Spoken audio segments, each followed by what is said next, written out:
2026ஆம் ஆண்டு நடைபெறவுள்ள தமிழக சட்டமன்ற தேர்தலை முன்னிட்டு அதிமுக மற்றும் பாஜக இடையிலான கூட்டணி மீண்டும் உருவாகி இருக்கும் நிலையில் இரு கட்சிகளுக்கும் இடையில் சீட்டு ஒதுக்கீட்டை சுற்றி கடுமையான கருத்து வேறுபாடுகள் நிலவி வருவதாக தகவல் வெளியாகியுள்ளது. இந்த நிலையில் பாஜக தற்போது ஒரு புதிய நிபந்தனையை அதிமுக முன்பு வைத்துள்ளதாக கூறப்படுகிறது. அதன்படி தமிழகத்தின் முக்கிய ஆன்மீக தலங்கள் அமைந்துள்ள தொகுதிகளை பாஜக தமக்கே ஒதுக்க வேண்டும் என வலியுறுத்தி வருகிறது. பாஜக வட்டார தகவலின்படி பழனி, ஸ்ரீரங்கம், மதுரை, திருப்பரங்குன்றம், ஸ்ரீவில்லிபுத்தூர், காஞ்சிபுரம், கும்பகோணம், திருவாரூர் உள்ளிட்ட ஆன்மீக தலங்கள் உள்ள தொகுதிகளை பாஜக கேட்டுள்ளதாக கூறப்படுகிறது. இந்த பகுதிகள் இந்து மத உணர்வு வாக்குகள் அதிகம் உள்ள பகுதிகளாக இருப்பதால் பாஜக அதனை தன் வளையத்தில் கொண்டு வர முயற்சிக்கிறது. ஆனால் இந்த தொகுதிகளில் பல இடங்கள் அதிமுக வலுவாக நிலைநிறுத்திய பகுதிகள் என்பதால் பாஜக கோரிக்கை எடப்பாடி பழனிசாமி அணிக்கு பெரும் அதிர்ச்சியாக மாறியுள்ளது. முன்னதாகவே பாஜக ஒரு மக்களவை தொகுதிக்கு குறைந்தது ஒரு சட்டமன்ற தொகுதிகள் வேண்டும் என்ற கோரிக்கையை வைத்திருந்தது.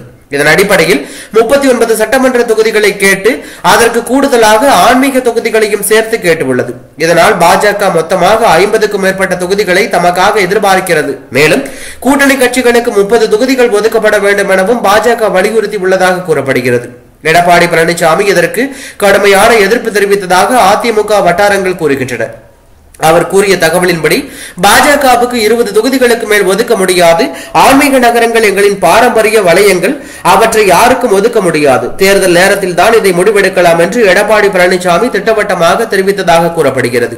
2019 மக்களவை தேர்தலில் அதிமுக பாஜக கூட்டணி கடுமையான தோல்வியை சந்தித்தது. அதன் பின்பு 2021 சட்டமன்ற தேர்தலிலும் அதே கூட்டணி தொடர்ந்தது. அதிலும் தோல்வி ஏற்பட்டது. பின்னர் உள்ளாட்சி தேர்தலின் போது கூட்டணி முறிந்தது.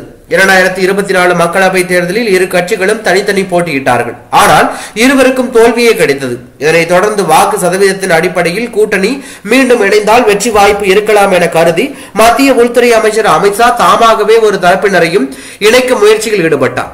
தற்போது வெளியாகியுள்ள புதிய தகவலின்படி பாஜக கேட்டுள்ள ஆன்மீக தொகுதிகள் பட்டியலை அமித்ஷா நேரடியாக தமிழக பாஜக தலைமை வழியாக எடப்பாடி பழனிசாமிக்கு வழங்கியுள்ளார். இந்த பட்டியலில் உள்ள பல தொகுதிகள் அதிமுக வலுவான பகுதிகளாக இருப்பதால் அதிமுக நிர்வாகிகளும் தொகுதி பொறுப்பாளர்களும் இதற்கு கடுமையான எதிர்ப்பு தெரிவித்து வருகிறார்கள். இந்நிலையில் 2026 சட்டமன்ற தேர்தலுக்கு இன்னும் பல மாதங்கள் உள்ளன என்றாலும் அதிமுக பாஜக கூட்டணியில் ஏற்கனவே சீட்டு ஒதுக்கீட்டை சுற்றிய பதற்றம் துவங்கிவிட்டது.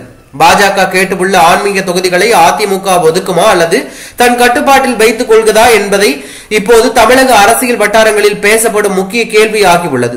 அடுத்த கட்ட முடிவு அமித்ஷா எடப்பாடி பழனிசாமி சந்திப்பில் தான் தீர்மானிக்கப்படும் என அரசியல் வட்டாரங்கள் எதிர்பார்க்கின்றன. இது தற்போது அரசியல் வட்டாரத்தில் பரபரப்பை ஏற்படுத்தியுள்ளது.